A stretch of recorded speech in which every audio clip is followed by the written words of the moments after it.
I'm Miwa Messer. I'm the producer and host of Poured Over. And Monica Heisey, now, okay, you might know her name from Schitt's Creek, obviously, but this novel, really good actually. Oh, let's put it this way. Monica wrote the book that she wanted to read, and we're going to set it up for you guys. But Monica, thank you so much for joining us. Would you set up really good actually for listeners? Sure. Really Good Actually is a novel that follows a 28-year-old woman, or just about to turn 29-year-old woman, really, during the first year of her life as a single woman following a very unexpected divorce from her university sweetheart.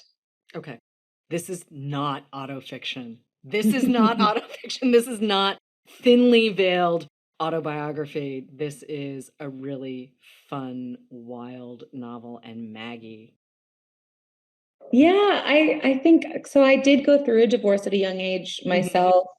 And I knew that I kind of wanted to write about the experience, but I really didn't want to write a memoir. And I didn't want to write autofiction or even like, the classic divorce novel, Heartburn, which really is basically she just changed the names. I wanted to also kind of wait a little bit after my own experience so that I could look back and, you know, evaluate how it had gone really and what parts of it were funny and what parts of it were funny in hindsight and what parts of it maybe were less funny than I thought they were at the time.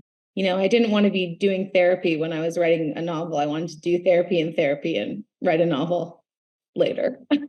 Okay. And you're covering so much ground. This is a coming of age novel for a 20 something. I mean, what I loved about Maggie, and I can't even imagine this, but she had never lived alone. She went from living in a group home in Mhm. college to having her person and being in this relation. And then they got married. She has never lived on her own. And part of the adjustment for her is figuring out how to be alone and not be lonely. And she's not great at this at first.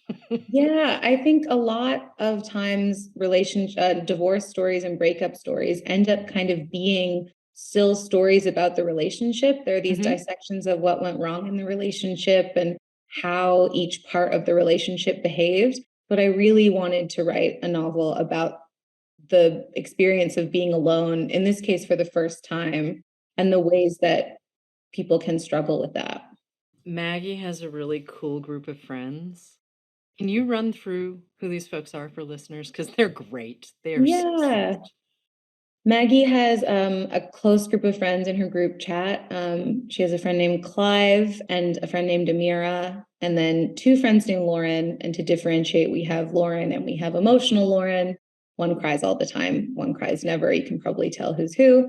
And then she also makes a new friend over the course of the novel, another young divorced woman named Amy. So when you're sitting down to write this novel, and obviously you have writing experience, you've done some journalism, you've done television, those are really different aspects of the writing craft. And here you are, you're deep into your characters' heads.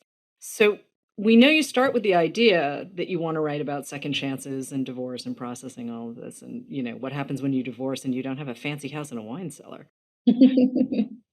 But how did you really dig in to really good actually? Where did the novel start?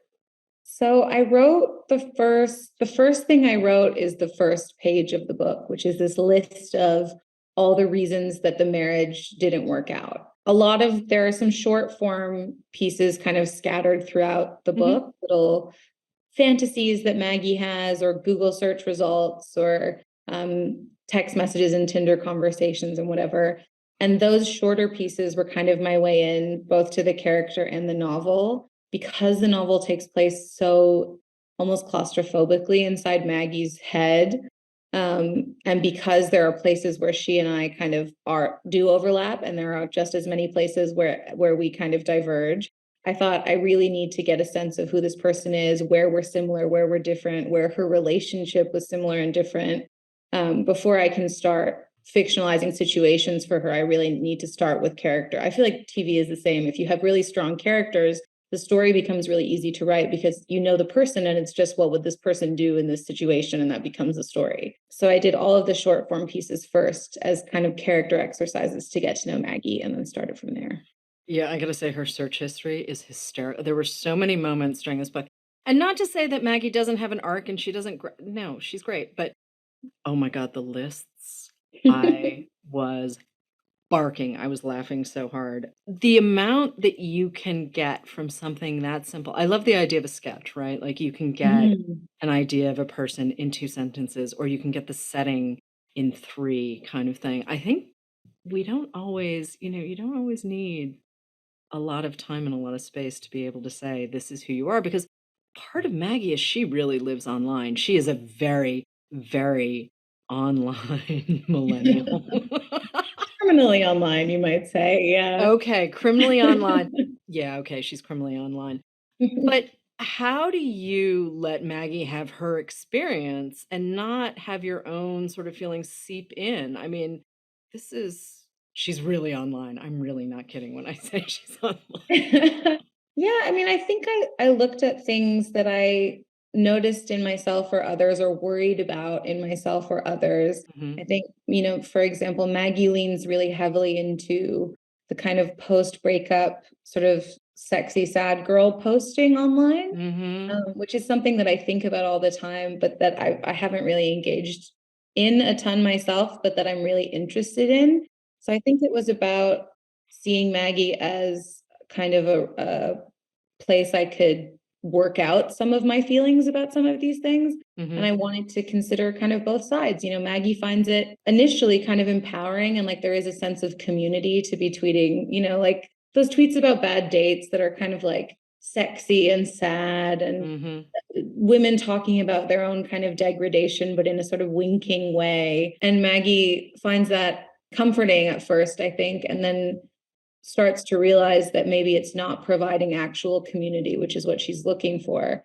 And I was kind of figuring out how I felt about that kind of style of posting through writing it, really. And I don't think there's like a definitive answer. People keep asking me like, what's the takeaway of the book? But I didn't write a fable. It's a portrait of a period in someone's life. I'm sorry, that's kind of a weird question to ask about this particular I mean, there are some novels where you can ask that, and of course it makes but I'm just kind of like, you just hang out with Maggie. Yeah. You learn a lot about Maggie. I thought about some things I hadn't thought about in a while because, it's been a minute since I've been 29. But at the same time, watching this woman sort her way through, and I was never interested in the ex-husband, and I like the way you handled this. I was just like, I don't care. I mean, here she is with the emails, and some of those emails were wild. And he wasn't the point. Yeah, He just yeah. wasn't the point of any of it. I think her friendships with her group chat are awesome. I loved also seeing how her friendship with Amy developed because neither of them, it's hard to make friends as adults. No one ever really talks about this, and it's kind of hard. And yet they figure out how to do it despite, I mean, Maggie's going through some things. Maggie's really going through some things.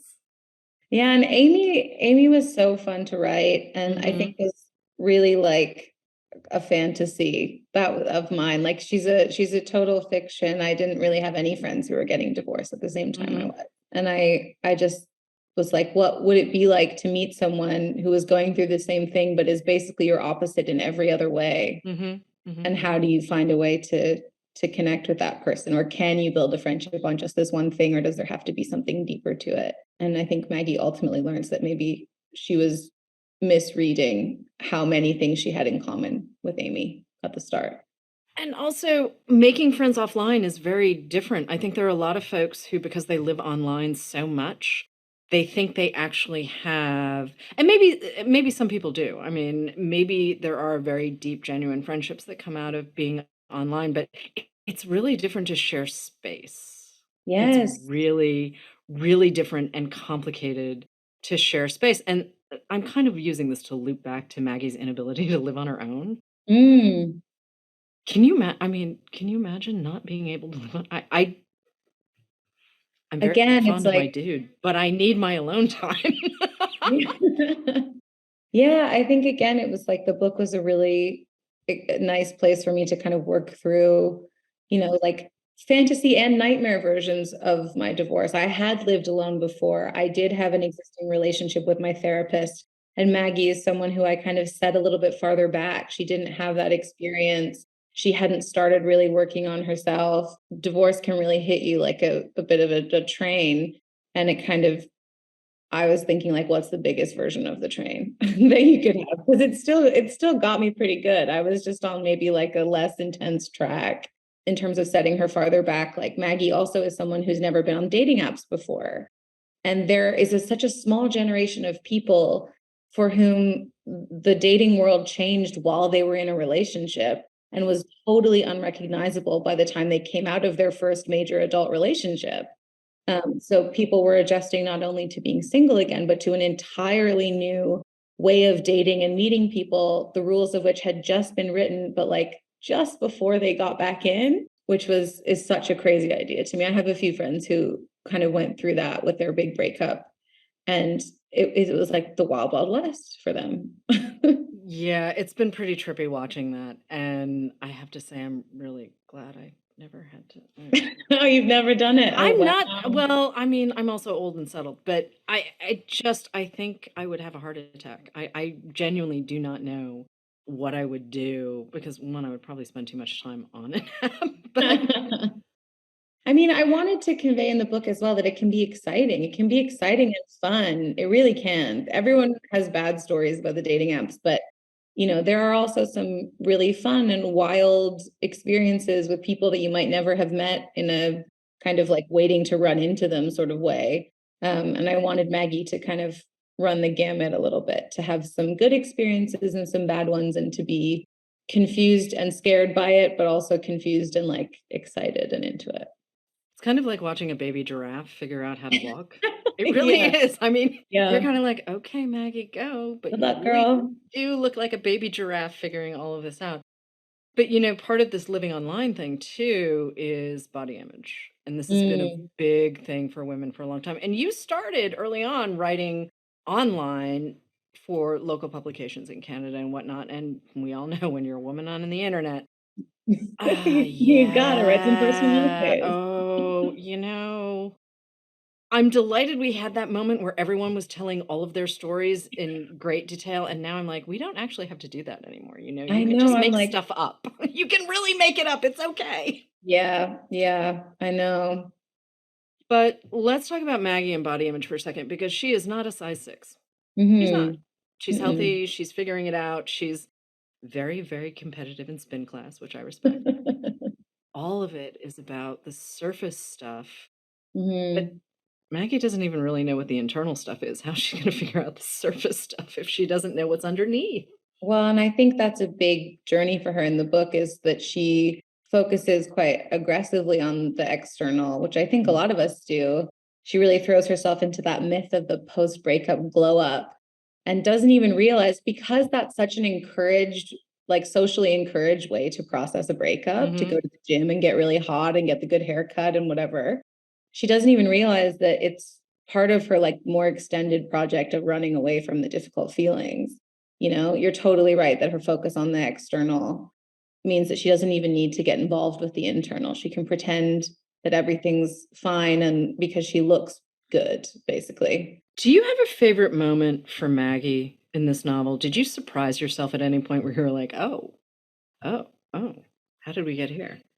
There's a moment at the end of the towards the end of the book where Maggie has alienated, well, she's alienated basically everyone in her life, but she's particularly screwed up with her friend Amy, who's been nothing but lovely to her. And there's a moment where she's kind of given Amy some space to process their argument, and she does a big romantic comedy style gesture. Oh, yes, she does. And it doesn't, most of Maggie's things don't go totally to plan, and this doesn't either. But I was thinking about their friendship and what to do to bring them back to each other. And I Mhm. just loved the idea of those kind of, because they're totally overwrought moments that wouldn't really make sense in a romantic relationship between Mhm. a couple. It's like sort of odd behavior for a couple that have had a fight. But I think Right. actually that kind of intensity suits female friendship a lot more in a way. And so I really liked writing a big romantic comedy gesture between friends. Do you have any favorite novels about friendship that are not your own book? Oh, that's such a good question. I just read The Book of Goose. Oh, I love that. Oh, hi, it's right over my Yeah, shoulder. I know. It It's reminded me of that. so good. And those It was, girls are yeah. And I wild. actually just read another debut set in France about this kind of like spooky friendship Hmm. called Cursed Bread by Hmm. Sophie McIntosh. Hmm. These are all sort of more sinister friendship books. And then I really like Ghosts by Dolly Alderton as well, which again is like a relationship book that ultimately comes back to, friendship, relationship. I do think like romantic comedies, because they're books about relationships just in general, tend to get friendships so right. I feel like a lot of the book, like more dramatic books, tend to be about people on their own, or like people who are so in their head that you don't really see a ton of their external world, or it's really focused on one romantic relationship. But I think in romantic comedies, like Bridget Jones's Diary, the friend group in that is amazing and so fully realized. And Hmm. like, Hmm. I always come back to dinner party scenes. I think if you can write a dinner party, you can write anything. You have some pretty great set pieces in this book, I do want to say.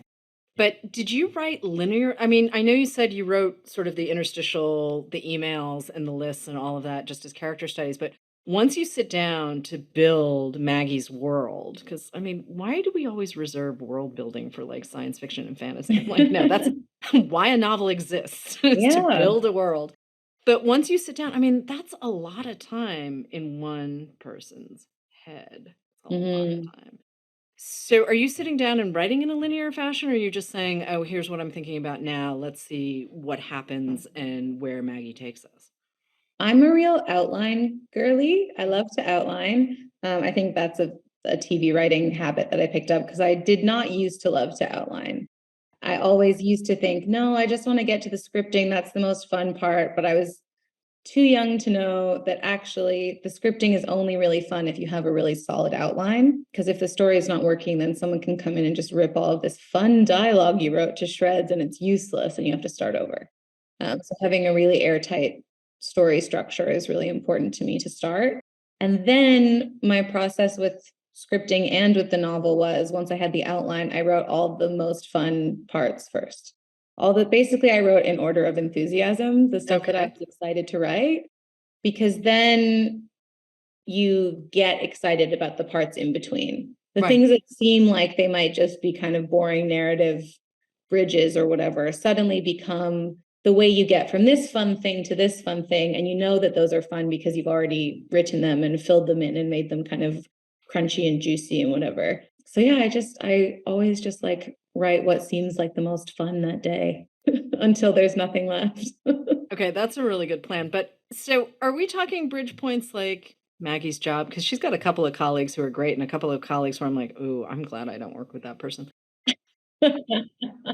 I mean, you are doing this balancing act, and then, there's the people she's dating, and her family's kind of groovy. I like Maggie's Yeah. family. They're supportive, but not in her face about it, and not giving her a rough go of, well, your plan fell through. They're kind of lovely. So can we just talk about outside of the friend group for a second and Mm. setting up, because Maggie has a pretty great job that I wasn't expecting her to have. Yeah, Maggie is an early modern literature PhD student, which was, I guess, inspired by I did an MA in early modern literature in London. That's why I moved over here in the first place. And I really enjoyed it, but I don't think also realized the limits of my own ability to enjoy it. Like the amount, I think in my class of like 15 MA students, only one person pursued a PhD, and the amount of passion you have to deal with the hours and the precarity and students and the intensity of the job. It's a really intense job to have, Hmm. Hmm. and predicated on particularly on a lot of alone time. And Maggie is this person who doesn't really understand how bad she is at being alone. So I Hmm. think I think it seemed like a good sort of job for her to have, in that she's someone who was drawn to the external idea of being a PhD student and getting a doctorate, and a job that seems to be incorporating her passion, but also a little important in her mind. And then actually, the reality of so many decisions we make for aesthetic reasons is that you can't just sustain it on telling people you're doing a PhD. So she's sort of struggling to keep up professionally and also like to understand her own level of passion for this job that requires so much of it. And she's figuring out how she feels about people. I can't really see Maggie at the front of a classroom.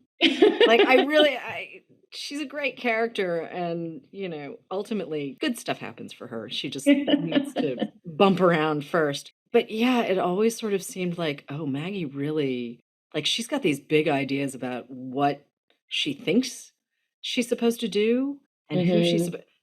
and none of it really aligns with who she is as a person. It's kind of wild to see where the disconnect is. Yeah, there's a lot of sort of expectation versus reality, kind of harsh realizations for her, I think, in that the year that the novel takes place over. And that's where a lot of the comedy comes from, and you've just done this piece for The New Yorker that, again, I mentioned the barking earlier. Yeah, the barking continued. So it's called Fictional Novel or Real Woman's Diary: How to Tell What You're Reading. I mean, you and I have both been around for a while, and this idea of, women's fiction, and it has to be this kind of thing. And, I'm a big believer in read what you're going to read, but if I can laugh too, that's great. I'm Mm. delighted. But where did this piece, can we just talk about this piece for a second? Because it really does sit very nicely with really good, actually. Yeah, I mean, I was thinking about it a lot. Obviously, for the press for the novel, I've been answering the question, varying levels of directness, but the Yeah. question of how similar are you and the narrator, basically, of your novel. And I was sort of fed up with the question, but I also know and wanted to acknowledge that I sometimes fall into that same trap when I'm reading of assuming, and I guess it's internalized misogyny or something, of assuming that this must have happened or this must be based in someone's real life. And I think I wanted to remind myself that that's not the case. And then also, I have just written a novel about someone going through a similar experience to me. I should have given her brown hair.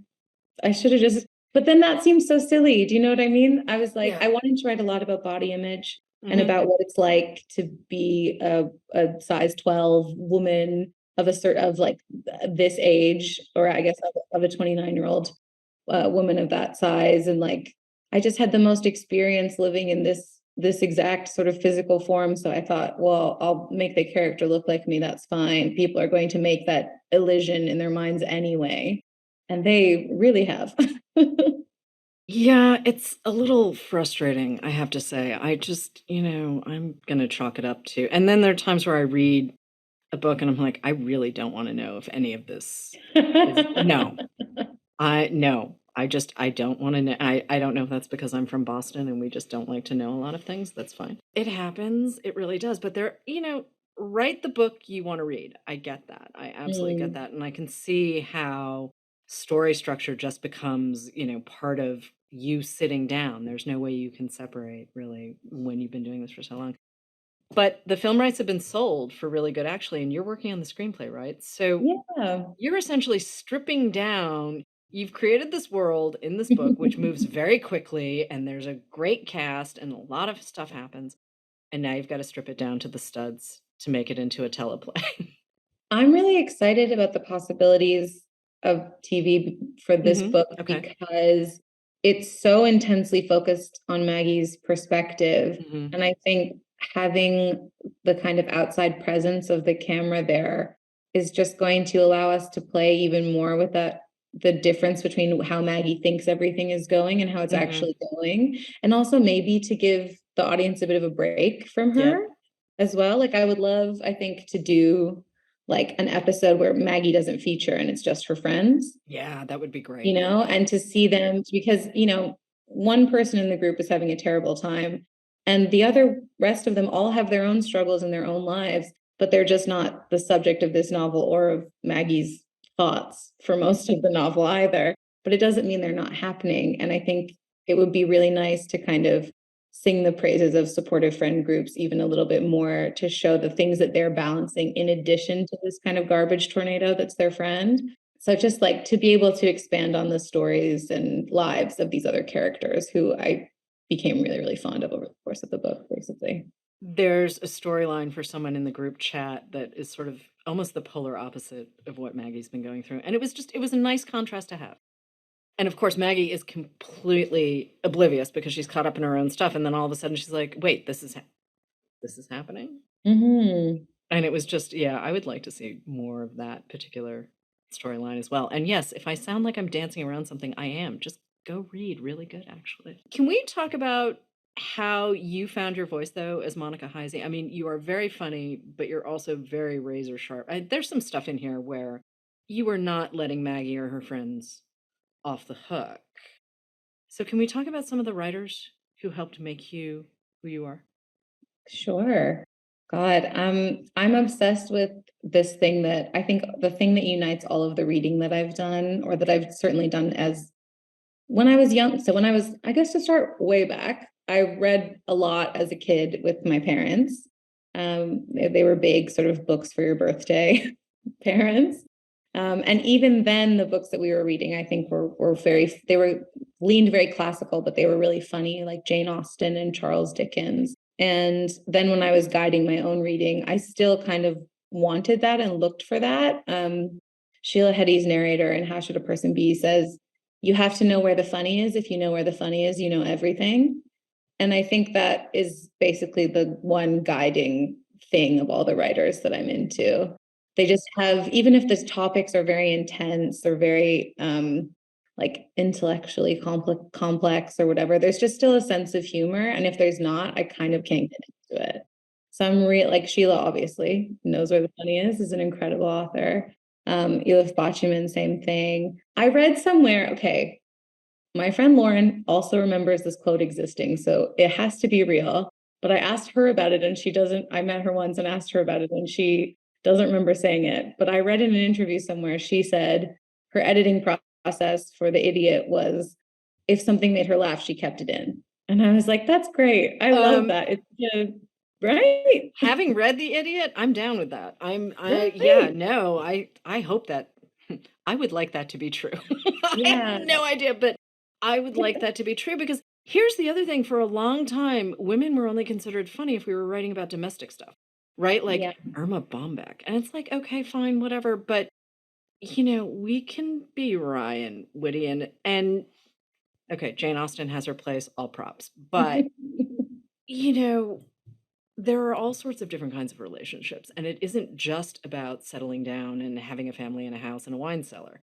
Yeah. And you really are playing with all of these ideas, right? I mean, at one point, Maggie's like, I don't think I can pay my rent. And then she realizes she's living in kind of a bad apartment. She's living in kind of an icky apartment and ends up in a better place. And okay, there's a giant Great Dane and some other stuff that happens in the new place. But I mean, she really doesn't know what she doesn't know. Which is, I guess, the curse of being young, right? Like, even now, promoting the book that I wrote 3 years ago about an experience that I had 3 years before that, there are things already that I'm like, I remember that being true, but I don't relate to the version of myself that even thought that was relatable. There are things that I feel so far past, and thankfully so. Right, right. My Saturn return is over or whatever. Part of what I appreciate too about Really Good Actually, though, is the way you set up this world, and it's an emotional landscape that, you don't have to be divorced to understand where Maggie's coming from. I mean, I know I said at the top of the show that this is really a coming of age story for her, and coming of age is not limited to adolescence. I have met some people very late in life who, at least, better you learn late in life than not at all, right? Yeah, So completely. here she is, and her life is really messy, but she's trying, and I have to give her props for that. I mean, she really would like to maybe curl up in the fetal position under a table somewhere, but she does it. She gets out there and she figures it out and somehow doesn't blow up everything, Yeah, which almost. almost yes, but the temptation, I'm sure, for you as the writer is to, turn the water on high and see what these people do. Mm. And yet, we get this really kind of realistic, fun, very funny, very, very screamingly funny. I mean, I had a couple of moments where I was like, wait a minute, what happened here? So, okay, you start with the funny when you're small. Obviously, the television writing you've done has been all of the funny. Do we get another novel after this, or are you still like, how do you juggle all of that? Yeah, I actually feel so lucky to be able to kind of toggle between them because I feel like I've been saying in interviews, like writing a novel is so solitary, which isn't true once you sell the novel. And obviously, working on a novel is so collaborative and there's a huge team of people. But the first draft is so solitary. It really is just you alone. And particularly if you're trying to write comedy, I really realized how intuitive and wonderful a system for writing comedy being with a group of other comedy writers is. Right, Because right. you can tell, based on whether people are laughing in the room, if you're going somewhere good. Or you can say, I don't know, I think it kind of needs to be something like this, but not this. And someone else can kind of fix your joke for you. You just need to have the starting nugget of it. And Right. there was a period like 40,000 words into this novel where I was like, oh my God, no one's coming. It's just me. And thankfully, obviously, once it's sold, it wasn't just me, but there was, a year where it was, and I'm about to Mm. get into the drafting process for a new novel. And Hmm. I'm kind of excited for it to be just me again. I worked on a TV show recently. We just finished filming it, and filming is like the ultimate collaborative process. There's like 85 people that you're working really closely with every day for 2 months. And that was wild. And I learned so much, and was really grateful to have that experience. But I think now I'm like, you know what, it might not be so crazy to just wake up late and work from bed and be just me for a while. So I feel pretty lucky to get to toggle between them. Is there anything that you learned while you were writing Really Good Actually? Did you teach yourself something where you're like, I don't have to do that again? Yeah, I think so. I think I was really nervous to start it. I didn't start, I had the idea to start the book, a couple years before I really did. And then actually, I took a painting class with my friend Laura Daw, who's an artist. And I was also very scared to start painting because I have no visual skills whatsoever. But she showed us how she did it, and she kind of blocked out all of the, I think maybe this is how painters work, but she just blocked out all of the big shadows first and then roughly put in where she wanted light. And the detail was the very, very last thing. And that just like completely freed me from feeling like I had to have a first draft that was ready to go. I was like, no, I'm just blocking it out right now. It's kind of an extension of the outline more than it's a draft. So I think I'll worry less about starting and just get going, which is nice. That's excellent. Do you miss Maggie and her group chat now that I mean, you finished writing the book. Obviously, you are doing the screenplay, but that's still a different, I mean, this was your first novel. You were really in it for a while. I mean, do you miss hanging out with these folks the way you did when you were creating this particular iteration of the world? I think I miss some of the characters more than others because there are some characters who are sort of based on people in my life, and then some characters who are much more of a fiction. And who I really miss is Amy. Oh, I okay. loved getting to know Amy, and like Amy, I think was a real exercise for me in thinking about a kind of woman who I know a lot of, but don't have Hmm. a lot in my friend group. Right. And I was sort of like, why is that? What would it look like to be better friends with those girls who are Hmm. kind of more my acquaintances? I got to go make some real life Amy friends, I think, because I just loved hanging out with her. It sounds like writing this novel actually made your life a lot bigger. Yeah, I mean, I think hopefully that's sort of what fiction can do, not to get too lofty about it, because it was a way to take these thought experiments and then make them real, kind of. And it was really rewarding in ways that I wasn't expecting. It's a great read. It is really, really good, actually. It's fun and it's fast and it's relatable. And there's just so much good stuff in this novel. Monica, thank you so much for joining us on Poured Over. Really Good, actually, is out now. Thank you so much for having me.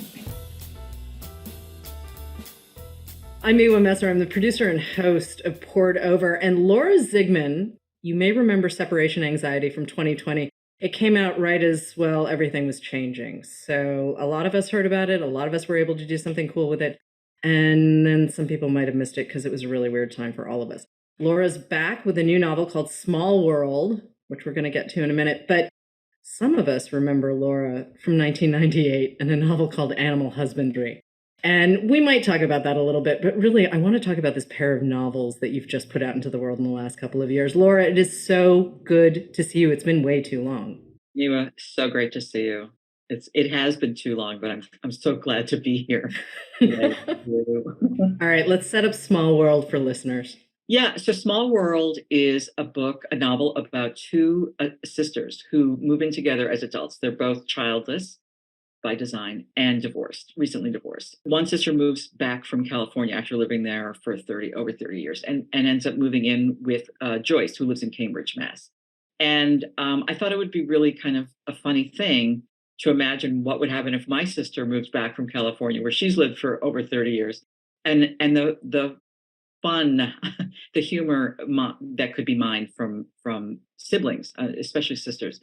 And I started the idea with something obviously from real life, which was that we had these neighbors in Cambridge above us, and I won't give away what they did above us. It wasn't sex, but it was noisier than that.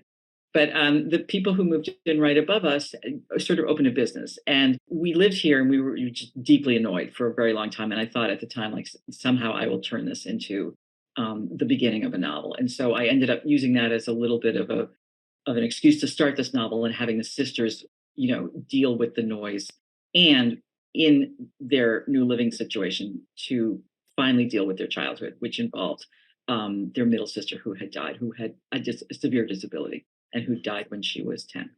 And their mother. We got to talk about Louise for a second. I love Joyce and Lydia. They're great, but we have to talk about Louise for a second. Mama is a force of nature.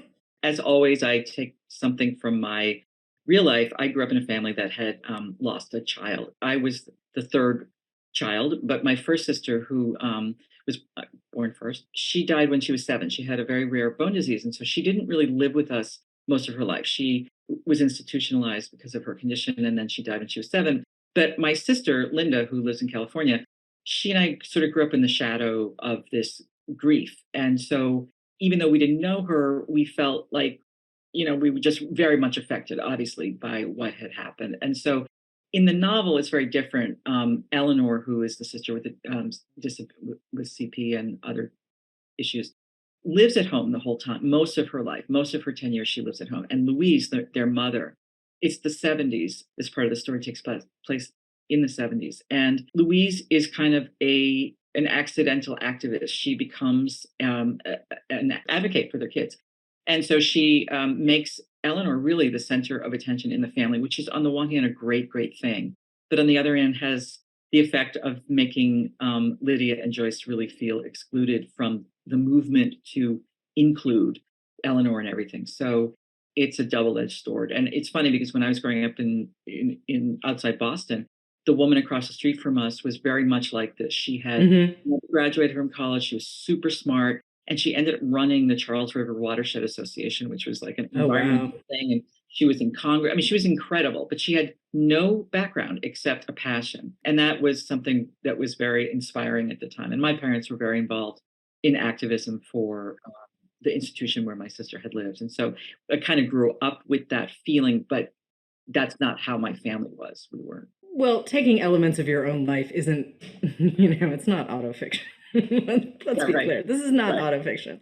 You can mine your space, you can mine your experience, and you certainly do. I mean, but let's be honest too, you were not wearing a dog in a sling as you wrote Separation Anxiety. Like, can we be clear about this? Like, yes, Lady is a very important part of your family, but you were not, in fact, wearing a corgi in a baby sling.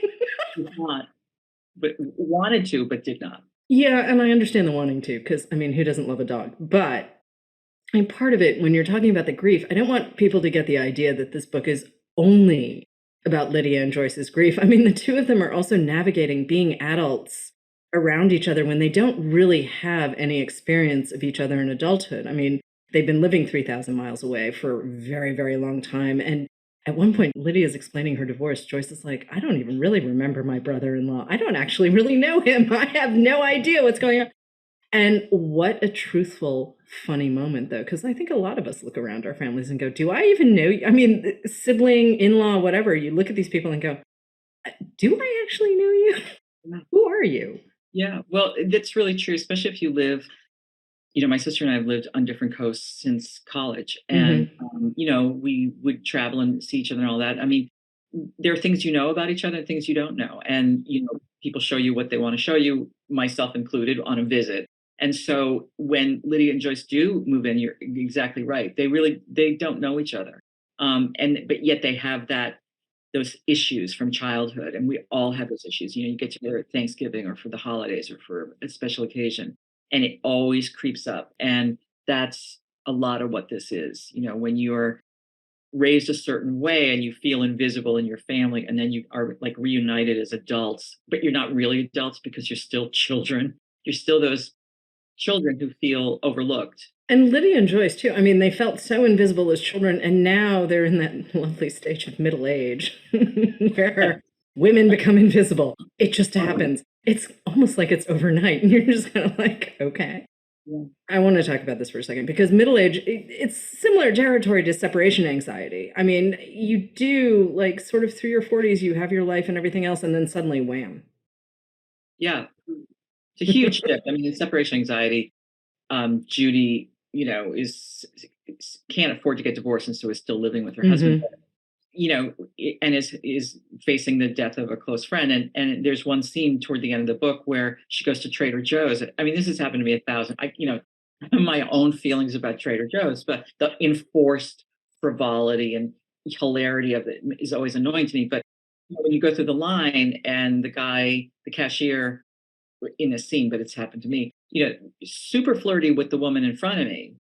And then gets to me, doesn't look up, doesn't ask why I chose the naan I chose, didn't ask any questions about my food the way they did 10 years ago. You can't help but feel kind of like, hey, I don't want to engage, but I want you to want to. I want to be the one that does. So it's very different. And on another level, it's totally freeing. You can walk down the street. You can go outside with a shower cap on your head, which I've done, from getting my hair blown out and raining. I mean, nobody cares. Nobody cares anymore what you look like because you're invisible at this age. You really are. I will say, though, that Joyce and Lydia both, they have really nice story arcs. You give them nice story arcs, even though they're invisible. They use it to their advantage in a lot of ways. And it sort of forces them to figure out what's next and how your sister fits into it, which, things could have worked out differently in the hands of a different writer. But you know what? Here's the thing. Joyce is writing poems not about being invisible, but she's lifting copy from this app called Small World, which is it's essentially Nextdoor. It's one of those like neighborhoody apps. And I love these poems, and they are laugh out loud fun. They are ridiculous. They are absolutely ridiculous. So can we talk about the genesis of these crazy poems and Joyce's little obsession with Nextdoor? Because this belonging, not belonging thing, this is a big part of Joyce. Exactly. So like all my best ideas, they come from someone else, and I credit that in the acknowledgement. An old friend of mine from growing up, he's a professor of American Studies, and he would post every couple months. He would post poems from his Baltimore listserv. So he was basically just taking a post from like a Nextdoor thing, and he would just slice the post, the little paragraph, into lines of poetry and post it on Facebook. He didn't change a word. I was like so in love. I'm such a frustrated agent. I was like, you have to do a book. You have to do. I love these. I want to eat these. I want to post them every day. And then he was like, well, I'm kind of busy. I have a job. So I was like, oh, I'll steal the idea and use it in my book. But it was perfect because Joyce and Lydia, grew up in a family where, they had this big situation going on, and they always felt overlooked. And they always felt, especially Joyce, always felt like, if she had a problem, it didn't mean anything because there's bigger problem, bigger. Their sister Eleanor had real problems. So whatever they had was sort of mine. And she loves the idea of sort of going on Small World and looking at all these people who have these little problems, like what is the best hardware store? When do I take the trash out? How do you stop mice from, whatever? And it's all about lost cats. Every post is about lost cats. And so she ends up kind of just escaping into the world of Small World to find these posts, turn them into poems. And when I first wrote the first draft of the book, I used actual posts because they're so good. And then I turned the manuscript in, and my editor was like, oh, the poems are so great. And I said, well, actually, they're there, and she's like, "Oh, you can't do that. You can't use the action." I had to rewrite them all, so I did rewrite them all, but I used them all as inspiration, the originals as inspiration because they were so brilliant. I loved them. I loved writing them. I still go on Nextdoor to troll because they're so funny, and some of them are very moving too.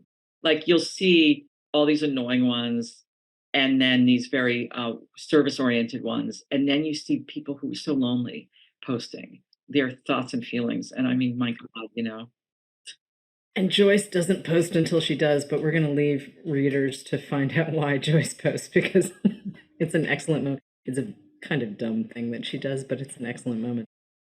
But this idea, of being part of something and not being part of something, and Joyce really, she does not. And this is a little more Joyce than Lydia, because Lydia's just reserved no matter what. Lydia's just like, I am doing my own thing and the world can follow me or not. Joyce is kind of wrestling with this idea of, well, she doesn't know how to be back in the world. She was always married. Now she's not, and she's a little embarrassed he left. And watching her try to navigate this space between wanting to be part of something and, frankly, not being very good at it. Like, she's just not good at the details. Even though she can write these goofy little poems, she's really not good at it. It doesn't realize a major point about a colleague, like a major life point about a colleague. And she's like, what? And not in a bad way or a mean way or anything, just literally does not see it, just does not occur to her in any way, shape, or form. And I'm looking at Joyce going, what? So can we talk about voice for a second? Because Lydia and Joyce, obviously, their own people, but you're also, as the author, creating this moment where you've got this tension between the grief and the invisibility and some big, hard stuff, and you're still really funny. I mean, I'm glad because there is a lot of sort of sad stuff in here, but there's still, the main point still is always there's humor in everything eventually. And I love what you pointed out. I mean, I think for me personally, and I know a lot of people, is this push and pull of wanting to be seen, not wanting to be seen, wanting to be a part of things, not wanting to, wanting to have a community, but not really wanting to be in it. So for Joyce, it's the perfect, Small World is the perfect thing because you can kind of poke in and out without actually having to go outside and be involved with people, because that's when it gets really complicated and you have to really engage. And I think she, from her childhood, just has really mixed feelings about that engagement. It's kind of like, it's hard. And she has this job where she archives family and institutional videos and photographs, and she's so unobservant in real life. She misses all this other stuff about the people closest to her. She just had no idea. Oh, really? I had no idea. How could you have no idea? I don't know. But in her actual work life, she's super observant, and she archives all these, years and years of family photographs and tinkers with them sometimes. She's very, very keen on certain details, but misses those things in real life. She's a little judgy. Super judgy. Oh, she's a little judgy. Oh, I am super judgy. I'll never stop. You know what? I think all people are a little judgy. I think that's sort of a baseline setting for a lot of folks. The question is, what do you do with the little judgy? Like, do you lock it in a box or do you share it abundantly? And I think the people who share abundantly might want to dial it back a little bit, but that's just I'm very privately judgy. See, that's a different. I think that's a whole. Well, one, that's a different conversation, but also that's a whole different level of judgy. Oh, totally. The ones who are just kind of like free to give their opinions about everything, and you're just looking at them going, okay. Like, really, the only thing you can say is, okay, I pass the peas. I really don't know what to do with this. And I could fight or I could eat. And I'm going to say pass the peas, please. But you took a little break. I mean, your fourth novel came out in 2006. And then Separation Anxiety lands in 2020. And this, I think, is important, though, because you had not only a massive case of writer's block, the reasons for having writer's block are something that a lot of folks are dealing with now. Because you're sandwich generation. You had a kid to raise, your parents were ailing, you had a lot going on, and suddenly you couldn't really do your own work and ended up ghostwriting. Yeah, I had this really wild ride where I, had worked in publishing, as you know. That's where we knew each other. for 10 years. And then I left New York to move to DC to have kind of a normal life and finish my novel. And I got very lucky with that first one in the sense that I was able to quit my job, my day job, and write. And I wrote three more novels, as you mentioned. And by the fourth one, that was it. It didn't do very well. And people don't like to talk about this because they assume once you have a career, it's just easy peasy. And the more that you have out, actually, you have a track record of sales figure failure, which is what I hit at the fourth book. And by that point in 2006, I also was diagnosed with breast cancer. Then my parents got blah, blah, a million things happened. And just like everyone else, like, as you said, I was the sandwich generation. And when you're a writer, you have to generate your own work. You can't just sit at your desk. Not that that's easy either, but you can't just kind of like deal with the work that comes to you. You're supposed to come up with a plot and write it. It was impossible. I completely shut down. I couldn't do it. And I needed to earn a living. And so I did, by accident, turn to ghostwriting. I remember I posted about this self-help this reality show person who was a matchmaker.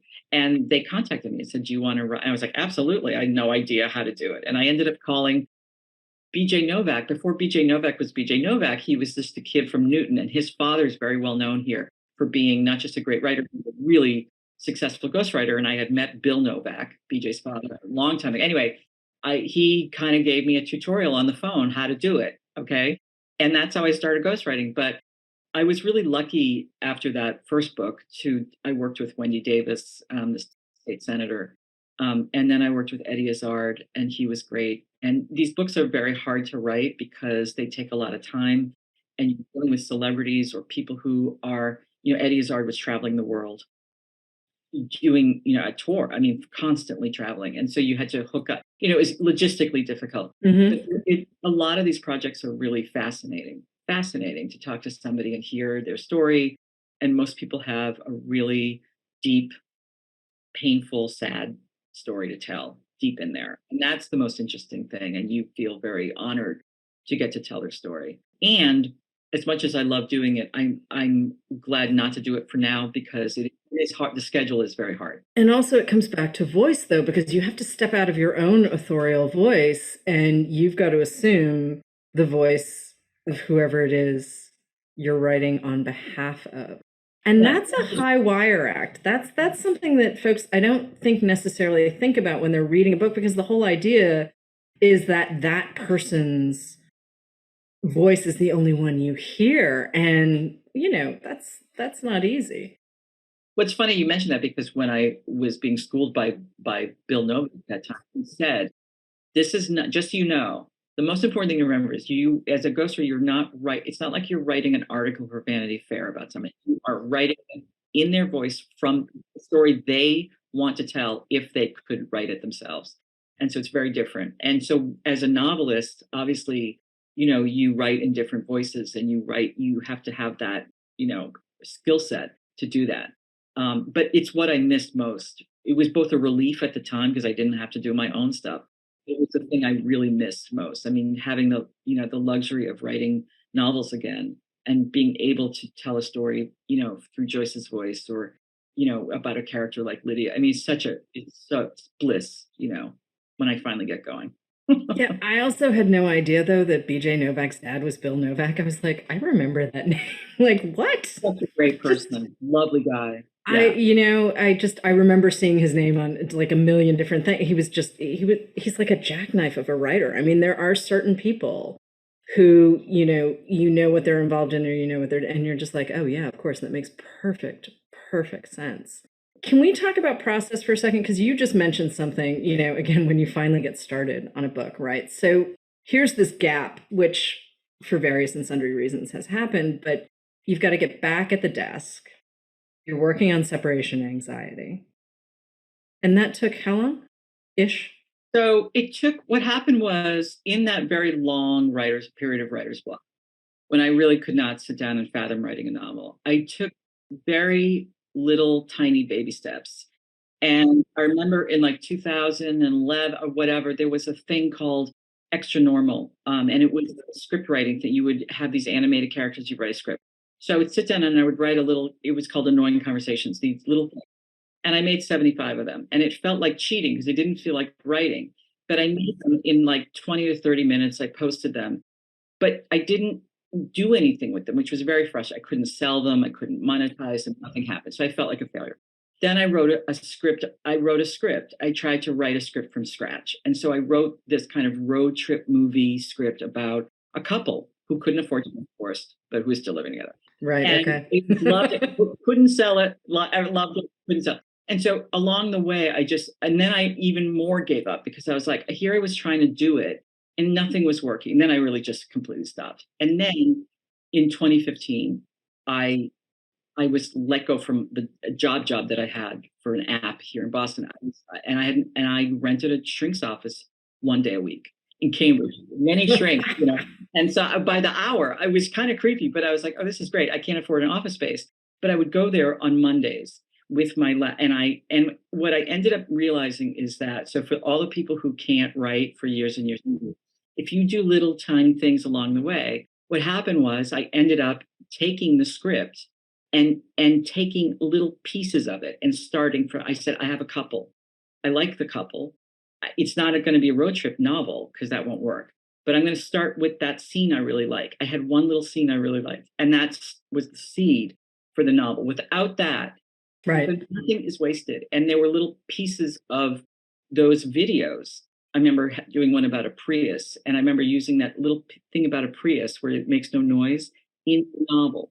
The ultimate getaway vehicle, like that. So it was like nothing that you do, even the smallest. And I ended up really starting to write again. It sounds so goofy when I just sort of discovered for myself. Obviously, Instagram was already out, but when I discovered using Instagram as like a little way to mini blog, that was where I started. Right, it was like so sad, but that's if I could write a paragraph, I was like, okay. And I love what Elizabeth Stratt says about writing in scenes. It's like if you can just write a little scene and a little paragraph on Instagram or that little video I made with each get a little scene, and somehow that's what when you approach writing is like you have to sit down and write a novel. It's a horrible thing. Anyone who's written a novel knows it's like a mountain to climb. Yeah, and I'm starting one now. I'm like, I just can't. It's so much. But if you just break it down, if you break it down into little tiny pieces, which are scenes or little moments, that's how you start and that's how you move forward. And that's the only way to do it. I'm trying to convince myself of that again. Procrastinate this new one. Yeah. Didn't Alice Hoffman also help get you back into the swing of things? It's so funny because Miwa, you and I were both publicists. So a million years ago, I don't want to know any writers. I don't like them. They're annoying. All they want is what they want. Like, enough. When I moved to DC and then I moved to Boston. And I was like, first, I wasn't really writing anymore. And secondly, who wants to hang out with writers? Not me. But what happened was I left the suburbs after my parents said we moved to Cambridge. And I just happened to, right across the street, I could move my computer and I could show you across the street. Sue Miller lives directly across the street. Right next door, I could move my computer. The house next, I rent, they own. Right next door is Joan Wickersham, who wrote The Suicide Inn. Alice Hoffman was a very close friend of my close friend, Anne Leary, and Alice had just moved back to Cambridge. And so, yes, Alice and I became friends at the end of 2014, and she did nothing but ask me a million times, are you going to start another novel? You got to do it. Alice, who has like a novel idea every hour, she's brilliant and is such a hard worker. Yep. She was just do it. Just do it. Just do it. And I had other friends too, who often checked in and said, just do it. Like, please, just write it. It doesn't have to be great. Just do it, Right. And there was a relief in that. And also like, it was very moving to feel like people actually cared if I wrote again. And they were always very careful. They said, we don't want to put too much pressure on you. And I was like, no, it's actually really nice for that but yes, Alice was really, really helpful. Very encouraging. She's just great. I mean, she's just, she's so warm and smart and she's had a career that has lasted and spanned. She has really long-term fans. And then she has young people who are discovering her. I mean, her just as a publishing perspective, which I know, like that's how we look at things. It's always like always inside baseball. And I'm like, oh my God, it's incredible that she has this career. She's relevant. She still hits the bestseller list. What is happening? The bestseller list, that's a whole nother conversation. Oh yeah. Good thing we don't have to talk about it because no one will hit it except certain, It's such a weird thing. But let's talk literary influences for a second, because yeah, you have your friends who you've also read, but let's talk about some of the writers who've made you, Laura Zigman, novelist. Well, I mean, the biggest one, of course, like everyone else, especially this year, was Joan Didion. I mean, she was one of the first writers I read that just completely got to write inside me. I loved Faulkner. I loved Sound and the Fury because it was so out there that I felt like, oh, you can just break the rules and write without punctuation and have you can do whatever. And then after that, I mean, it's been people like I love Tom Perrotta. He's a real, you know, who doesn't? I mean, who doesn't? And Jane Smiley, I used to love her work. I used to Moo. read. Moo is a great, she does not get enough credit for that book, but No. Moo is fantastic. And Age of Grief. I used to read Age of Grief Mm-hmm. every year. I would read it. Okay, what have you been reading lately, though? Because I know you're procrastinating on this novel. I am a huge Mona Awad fan. Funny. I live in Cambridge, and Joanna Rakoff, who wrote My Salinger Year, among other things, and I've become good friends. And she was supposed to do an event with Mona, couldn't, and it was like I am now getting Joanna's sloppy seconds, which I am happy for. And so I did the event with Mona, and we became just. She's such a great person. She's brilliant. Anyway, I loved Bunny. I loved All's Well. I loved 13 Ways of Looking at a Fat Girl, and her new one is called Rouge. Okay. In the fall. Oh my God. This is good to know. Really brilliant. Okay. Do you miss Joyce and Lydia now that you're done with Small World, now that you have to think about whatever the next one is? It's so funny because Mona and I were texting the other day about that. It takes you so long to sort of just get over the procrastination and the dread and the horror of starting. And then you start and you create this world, and then you become so involved in this world that you have made and the people in it. And I totally miss it. When I was writing Small World, I was very late. I was not very late with it, but I got a slight extension. And I had to really, I never had to sort of work that diligently on a schedule. And Mona and I had a schedule, but so I would work every single day. And there was something about the relief of having being in this place and just getting it done. And not really, I had no idea. I used to call it landing the plane. I could finally get up in the air. Yeah. And I was for weeks, I was I don't know how to land. I don't know I had no idea what was going to happen. Nothing. And so it's both really terrifying because you're I have to finish this and I don't know where I'm going with it. But there is such a blissful excitement of not knowing and figuring it out. Your characters will tell you. They will tell you what's going to happen because they are at that point real people. And so all you have to do is just be what would Joyce do right now? Yeah, Not I have to. What do I want her to do? But what would she do? She would say this. Oh, and Lydia would say this. And so it becomes this really exciting thing. And you do miss it. I really miss them. And you kind of mourn that thing that you've created and the ease you have with just slipping back into it every day. And now you have to start again. The ending is really satisfying. The ending is so satisfying. And I don't necessarily need, quote unquote, happy ending, right? Yeah. Books end the way they end. Stories need to do what stories need to do. And I'm not looking for, the swell of music at the end. But this is such a satisfyingly quiet ending. Oh, good. That's exactly. Yeah, I was really pleased. I was really, and obviously we're not giving away the ending, but I mean, it was really the way all of these different lines come back together. And one of the things that left me feeling though was, and I sort of had this a little bit with separation anxiety, but I think more with Small World is I think we need to redefine failure. And the way we talk about failure and the way we think about it in our own lives, failure actually, we have all of these weird descriptions and other people's, we ascribe so much to the idea of success and the markers, and that's what I'm looking for. Yeah, the markers of success. And it's just well, actually, I don't want that. That's just, I don't want that. And, the best example I can come up with is, women who choose not to have children. And there are a lot of us. There are a lot of us, and we're okay with it. And then there are some folks who are just well, why wouldn't you do that? And it's because. And I love the fact that both Joyce and Lydia are just like, yeah, we don't have children. And yes, does it go back to their sister?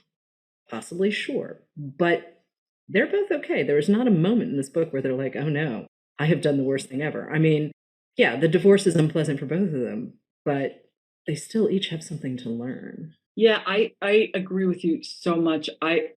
Ever since Animal Husbandry was published, when you experience a sort of a textbook, success and that kind of thing, we have a movie made, all that. People still find this is one of my favorite things because people think like, oh, when Animal Husbandry was turned into a movie called Someone Like You, it was such a not great movie. I'm not complaining, but it wasn't the greatest movie. No one will admit that they were in it or made it or anything like that. But when the movie came out, it opened and closed really quickly, didn't get very good reviews, whatever. And people actually had the gall to come up to me and say, so how did your movie do? And oh, wait, seriously? I'm sorry, what? One time in my life where I actually had to come back, I was like, not so great. How did your movie do? Like, are you going to shame me because you think I'm ashamed? I'm so happy I got a movie. Like, that is the definition of like how we see success. It's like, oh, you had a movie, but it didn't do very well. Well, really? That's how you define? I'm so thrilled it got made. I don't even care. This is the thing. It's like, I am back with this novel, Small World. I don't know what's going to happen with it. We never know what's going to happen. It doesn't matter. Like, right. Because I love this book. It was something I wanted to write my whole life. It has a gorgeous jacket by this incredible artist I love, Jessica Brilli, who's just phenomenal and gave me the original painting. It's on my wall. She's incredible. And I'm like, this is what success is. I got a second chance with separation anxiety in 2020, global pandemic, and to have yet another second chance. I mean, to be able to, sell my next one to Echo and then actually write it and come out. Who knows what's going to happen? Who cares? The success really in my core is like this moment, the fact I get to talk to you. We haven't seen each other for so long. I know. Yes. And yet the markers, the external markers are very different. Did you make the list? Did you make this? Did you make that? And that's all out of our control. And we just have to take, the wins where we get them. And this for me is like, it's bliss. I mean, for me to be back with another novel. I hope I'm back with one after this too. That's the ultimate success. And that's the thing. I mean, these characters are great. The story is great. I mean, that balance of laugh out loud funny and oh, wow, the context of the laugh out loud funny. It's such a joy to read. It's so smart. Laura, it's so smart, this book. It's so smart, and the characters are great. That's that's what I'm doing right now. That's really nice to hear. Is there anything we missed? I don't think there is, but I think you got it, especially with the ending. I think, for me now, there's a real sense of realism about life, that it's really hard and really good, and it goes up and down and back and forth. And if you can leave the reader, maybe not with a super happy ending, because I don't want that either. I don't believe, except for very few people, and good for them. But I really want always to leave a reader with just some hope. And that's what I tried to do in Separation Anxiety. And that's what I really tried to do here, which is like, they are still hopeful. Like, they have their life and whatever that looks like. And so, that to me is the perfect ending for a book. Yeah. And that seems like a really good place. To wrap this conversation too. I like ending on a hopeful note. What can I say? I mean, it's just, this is why we read, right? Absolutely. This is why we read. Absolutely. It may not be the happiest, bunnies and whistles and, birds and all of that, but sometimes you get a cool thing that reminds you that words and stories are just amazing. Laura Zigman, thank you so much. Small World is out now. Thank you so much for having me, Leah. It was great to talk to you. Hello, readers. It's time for another TBR Top Off. We've got a special double shot episode today, so we've got a special TBR Top Off today. I've got two fantastic booksellers who are going to recommend books based off of today's authors. And we're going to go ahead and start with Jamie. Jamie, hello. Hi, Mark. All right, I'm going to talk about Dolly Alderton. You might know her name. For several years, she wrote a dating column in the Sunday Times. And it's all about her being a 20-something millennial in London and sort of all the mishaps and things that happen to her as she's dating, and which I think all of us can relate to. And every week she wrote about this messiness of sort of figuring out who you are while simultaneously trying to navigate all these different types of relationships in your life. During that time, she wrote a memoir. The book is called Everything I Know About Love. And this book has had a resurgence lately because it's getting some love on Book Talk. And although it's not a fiction, I think a lot of people who read Monica's book will find a lot to like here. Certainly, there are stories about getting dumped. And there are hilarious stories about getting drunk. But above all, there are stories about the importance of friends. And Dolly's friends stick around. They are there for her through thick and thin. And those close relationships to her are the key to bouncing back from all the messiness of these sort of failed dating relationships. In Monica's book, one of the tough lessons that Maggie learns is that having a supportive community of friends around you is just crucially important. You have to have people that you can talk to about all of this big stuff that's happening to you. And Dolly Alderton makes the same case in this memoir. This is not all serious, though. This is a laugh out loud funny book. And while it's clever and all of that, it does ring true. And I've had a few customers tell me this is their favorite memoir. They talk about how much they like her voice, how much they like her advice. It's smart advice. And let them know at the end of the day that they weren't alone in the way that they were feeling. I've been there. Your 20s are tough. There are huge emotions. And I'm not sure if you could pay me to go back and re-experience all those huge emotions again. I'd like to have my 20-year-old knees back, but I'm not sure that I could handle the sort of emotional devastation that comes from some of these relationships. So being able to laugh through the tears and while you're reflecting on it is, I imagine, what's compelling about this book for a lot of my readers. It also plays with format in a fun way. And I should also mention that there is a BBC series of the same name. And I think it's on its second season of Everything I Know About Love. Valentine's Day is right around the corner. So if you have a bestie who is feeling down right now, this would be a great gift for her, along with probably a box of tissues and a bottle of wine. I'm gonna get it for myself. Yay! Fantastic. I love it. Such a good pick. Yeah. I would never want to go back to my 20s. No, thank you. I made enough terrible choices to round out my whole lifetime. So, hoorah. Madison, that leads us right to you, you wonderful bookseller, you. What do you got for us today? Today, I had Small World by Laura Zigman. I'm recommending a book to go along with that book this week, and I chose Luck of the Titanic by Stacey Lee. It is a YA historical fiction, and I chose it purely because of the sibling bonds within the book. I don't know why I'm fascinated by sibling bonds within literature. I think it's because I'm an only child. So I have that only child syndrome. And so I'm like, what's it like to have a sibling? So I just read about it. But what I love about this book is it's such a strong sibling bond. So you have Val, who is our main protagonist in the book, and she is going off to find her twin brother. The last time she heard, he was working on this new boat that happens to be the Titanic. So she has to sneak her way onto the Titanic to try and find her brother. And how they grew up, their father had them perform as acrobats. So Val has this image in her head that she's going to find her brother and they're going to go to America and they're going to join the circus and they're going to have this magical, beautiful, dreamy life.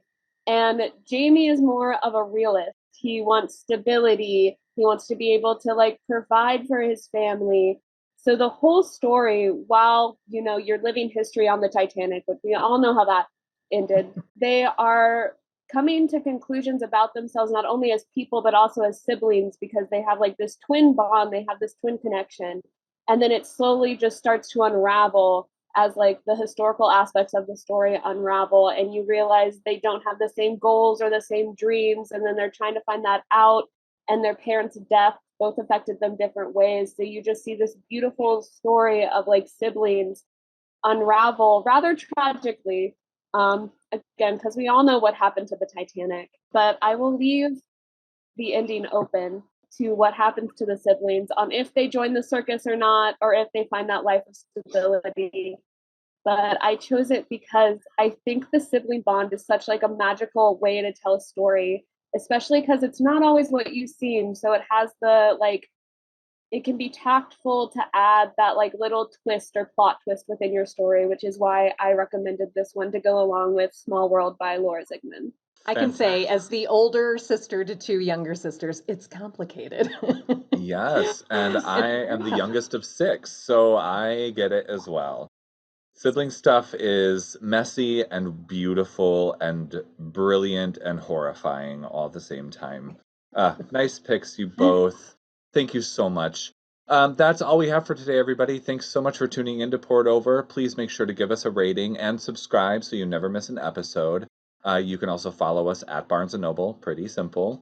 I'm Mark. You can follow my home store at BN Westchester. Jamie, where can we get you? I'm at BN Leewood KS. Madison? I am at BN River Crossing. Yay. Thank you, everybody, for tuning in. Happy reading. Bye. Bye, guys. Bye. Thank you for listening. Poured Over is a Barnes & Noble production. To help other readers find us, please rate and review the show wherever you listen to podcasts.